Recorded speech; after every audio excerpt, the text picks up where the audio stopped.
Opa, fala moçada, tranquilo, estamos aí, né, para o nosso segundo vídeo, a parte 2, a continuação do primeiro vídeo sobre o Max Weber e a sua sociologia culturalista.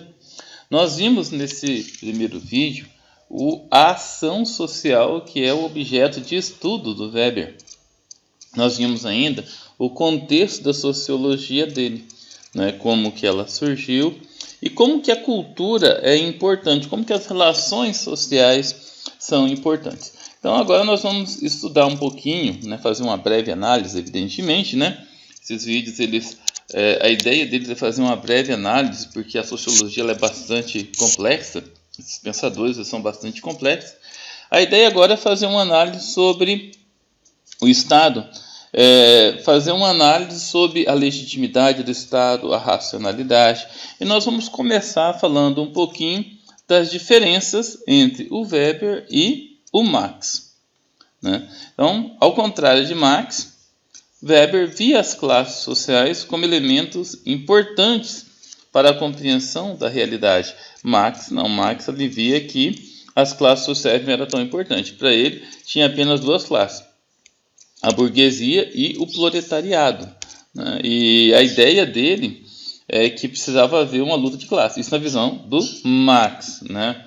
Já o Weber não. O Weber ele pensava o seguinte, que uma sociedade, a organização de uma sociedade, ela poderia estar relacionada a vários fatores. Entre elas, a posição do indivíduo dentro de um partido político, que iria configurar a esse indivíduo determinado poder e poderia dar a ele um dinamismo muito grande dentro da sociedade. Um outro ponto da organização da sociedade é a questão dos status. O status, que é a posição que o indivíduo adquire dentro da sociedade. Esse status, essa posição pode ser através de uma aparição pública, como as imagens que vocês estão vendo aí. Pode ser através de um poder econômico, né? Pode ser através da aprovação num concurso público, pode ser através da posição em determinado cargo que ele ocupa em sua profissão, né? Então, ele pensava diferentemente do Marx. Ele acreditava que a esfera política não era subordinada à esfera econômica, mas a economia ela influencia a política. Mas não deve ser dessa forma, segundo o Weber. Segundo o Weber, a política ela precisa ser autônoma. Ela precisa agir de uma forma que beneficie a todos na sociedade, a todas as esferas da sociedade. A economia é apenas uma das esferas dessa sociedade. Vamos falar um pouquinho sobre o status social, à luz da sociologia de Weber. É um fator social de fácil compreensão na sociedade, uma vez que todo indivíduo procura uma condição, procura uma posição privilegiada, procura um reconhecimento legítimo por parte da sociedade. Cada pessoa procura ocupar um certo nível na estrutura social. E esse nível tem que ser o mais privilegiado possível. Alguns não conseguem esse nível privilegiado, seja por ausência de oportunidades, seja por ausência de esforço, mas todos ocupam um certo nível dessa estrutura social. E esse nível na estrutura social, o Weber denomina de status social. Esse esforço, essa sorte, por assim dizer, né? Eu não acredito muito em sorte, o Weber chamou de meritocracia. Então, na concepção de Weber, se trata do merecimento. Então, a meritocracia, na concepção dele, né, é o merecimento que uma pessoa passa a ter de acordo com o seu esforço pessoal. Então, todo aquele esforço pessoal que é dedicado nessa sua ascensão social, nessa sua ascensão em determinada profissão ou para conseguir um determinado cargo, para o Weber é chamado de meritocracia. Todo esse esforço demonstrado pelo status, que é adquirido através dos bens econômicos e também da posição social. Então a meritocracia representa isso. Ela representa um determinado status que é mostrado. Mas agora, pessoal, é importante a gente analisar o seguinte: esse status, essa meritocracia tem relação com a sociedade. Nós vimos no último vídeo a questão das relações sociais. Nas imagens aqui, vocês vão perceber, não se discute a importância, mas sim o reconhecimento. Todo mundo sabe que o serviço de um gari é muito importante. A importância deles é indiscutível, mas, no entanto, do médico também, é claro. Só que a chance de um médico ser reconhecido pelo seu trabalho é muito maior do que a de um gari. Por que isso, pessoal? Porque a sociedade nivelou como um status muito importante a profissão de um médico. Vamos falar, a partir de agora, os tipos de dominação segundo o Weber. O Weber ele atribui ao Estado o uso legítimo da força e da violência. Ele atribui várias coisas ao Estado, a racionalidade, a burocracia. Só que o uso da força física, o uso da violência, segundo Weber, ele é exclusivo do Estado. E para isso ele coloca vários tipos de dominação. Bom, primeiro, a dominação legítima e tradicional. Ele vai refletindo sobre vários tipos de dominação, tá, pessoal?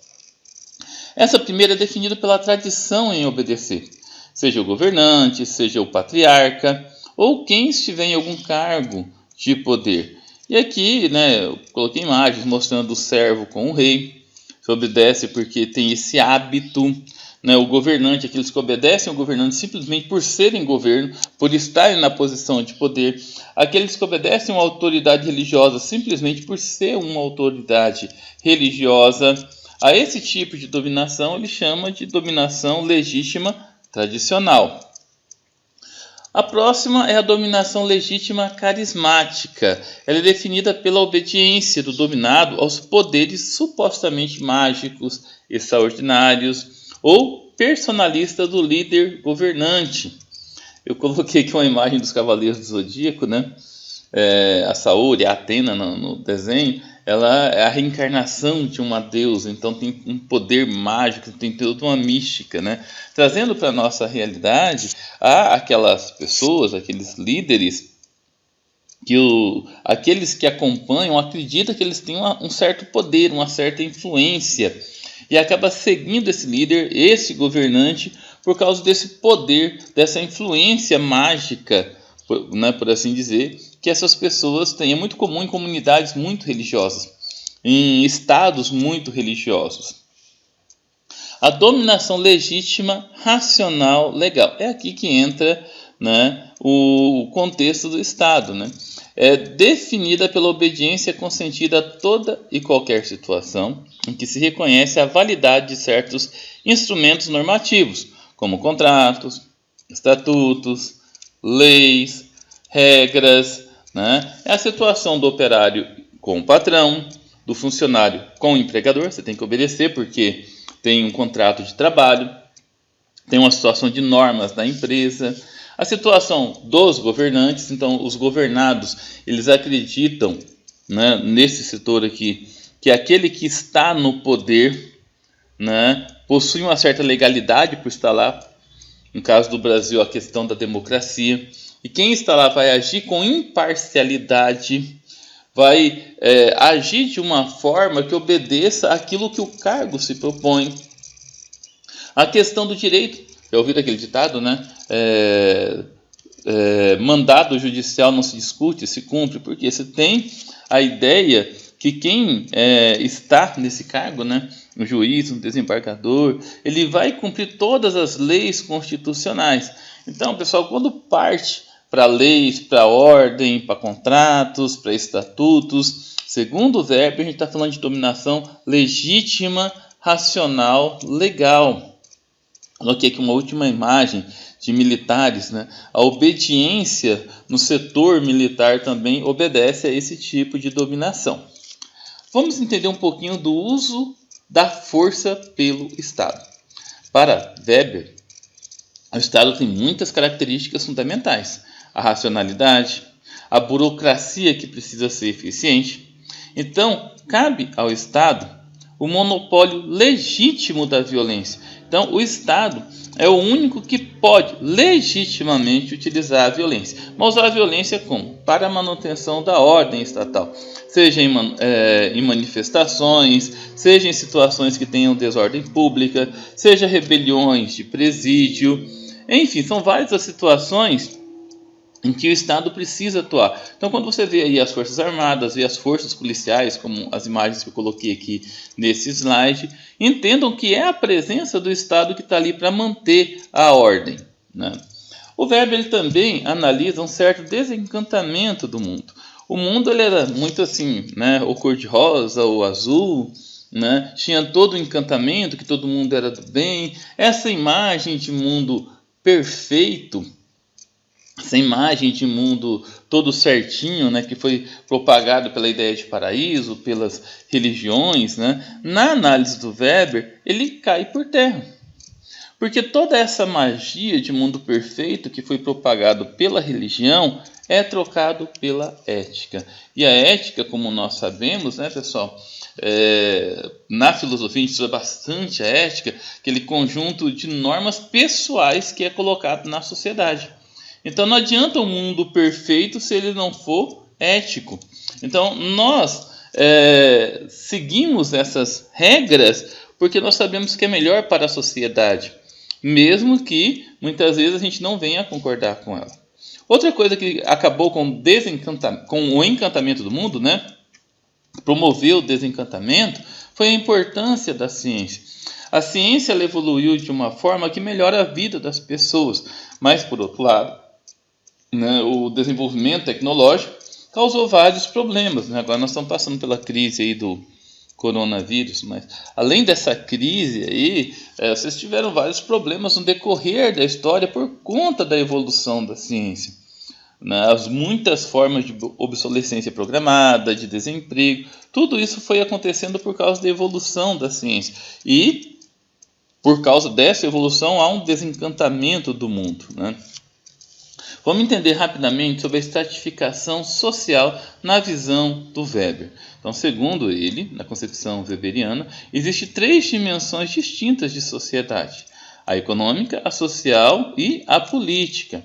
A primeira que eu vou analisar é a dimensão econômica, né? Nessa dimensão, a sociedade é estratificada baseada nos critérios de riqueza, os critérios de posse, né, quanto que uma pessoa ganha. Então a pessoa ela é valorizada de acordo com os seus bens financeiros. Na dimensão social, essa é baseada no status, no seu prestígio, na honra que as pessoas têm, na maneira como elas desfrutam, né, esse prestígio, a posição que elas ocupam na sua profissão, o estilo de vida que elas levam. Então tudo isso pode ser melhor ou pior de acordo com o status que você leva, né? E por fim a dimensão política. Essa aqui se baseia numa estratificação pautada no poder, não é no dinheiro. Que muitas vezes o político ele não é tão rico quanto outras pessoas, não tem tantas posses, mas no entanto ele tem poder. Ele tem a possibilidade, sabe, de dominar uma determinada região da sociedade. É por isso que o cara, depois que ele se propõe a seguir uma vida política, ele não consegue mais parar. É quase como que um vício, né? Um vício assim, tão forte quanto uma droga muito poderosa, né? E o interessante é que quanto mais alto é o nível político, mais a pessoa quer se manter lá. Então, o Weber ele analisa essa dimensão como uma estratégia de poder e dominação de outras classes e até mesmo dentro da própria sociedade, né? Bom, pessoal, nós chegamos aí a 14 minutos, né? Então, espero que vocês tenham curtido. Tentei deixar o mais curto possível. A gente vai fazer agora uma análise mais contemporânea da teoria do Weber e a influência na sociedade brasileira contemporânea, tá? Então, a gente deve ter mais talvez 2 vídeos ainda sobre a teoria do Weber, né? É isso aí, fiquem com Deus e até a próxima.